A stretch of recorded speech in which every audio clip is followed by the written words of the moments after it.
Power, politics and scandal. Arnold Schwarzenegger's bombshell confession. The love child he fathered 10 years ago while married to Maria Shriver.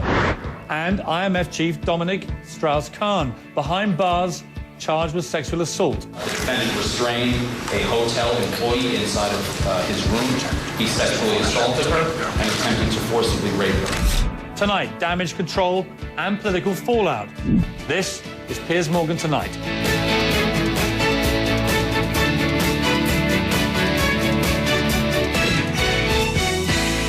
Good evening. The man who heads the International Monetary Fund, a man who was a likely candidate for president of France, is tonight on suicide watch at Rikers Island after being charged with sexually assaulting a maid at his New York City hotel. Meanwhile, in a shocking political story elsewhere, Arnold Schwarzenegger admits he fathered a child with a woman on his household staff. His wife, Maria Shriver, says, quote, "This is a painful and heartbreaking time. As a mother, my concern is for the children. I ask for compassion, respect and privacy. As my children and I try to rebuild our lives and heal, I will have no further comment."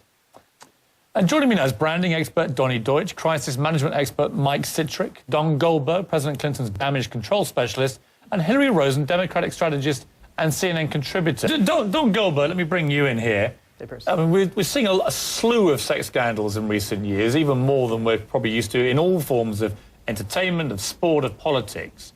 Are we seeing an increase in bad behaviour? Are we seeing a sort of collective aphrodisiac here linked to power and success? What's going on? Well, you know, if we're looking for moral leadership from our sports figures, from our entertainers, now from our politicians and businessmen, I think we're all looking in the wrong place. And I think to the point of let the electorate decide, we've got a slate of Republican candidates, all of whom have some questionable, relationship issues there.